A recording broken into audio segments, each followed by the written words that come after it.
He placed a bone on the model, and strangely, a gigantic bone actually appeared on the streets of the small town. Shocked, Jack grabbed a watering can and sprayed some water over the model. Immediately, a torrential downpour began outside. The once sunny sky was now filled with lightning and thunder, and the people strolling leisurely along the streets didn't even have time to take cover. He quickly opened the window to feel the wonder of this astonishing scene.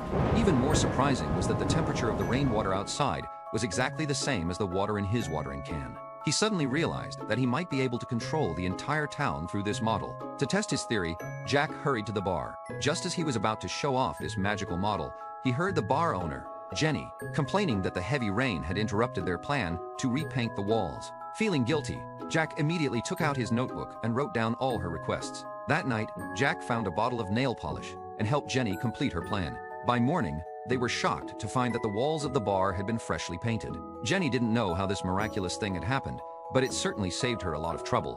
Seeing how happy they were, Jack's heart was filled with a sense of accomplishment. On his way home, he saw an elderly couple fall down and immediately rushed over to help them up. The old man complained that the town's roads were always uneven and full of potholes. They had written many letters to the mayor, but he never took any action.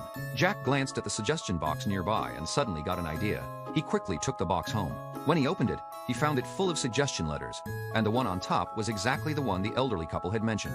So he immediately used clay to fill the potholes in the roads, lifted the fallen trash cans, used tongs to clear the gravel on the streets, and even pulled out the dead trees by their roots, solving one problem after another in the small town. The next day, the residents were delighted by the changes in their town, but they believed it was all thanks to the mayor. Jack knew there was no way to explain, so he simply smiled and walked by.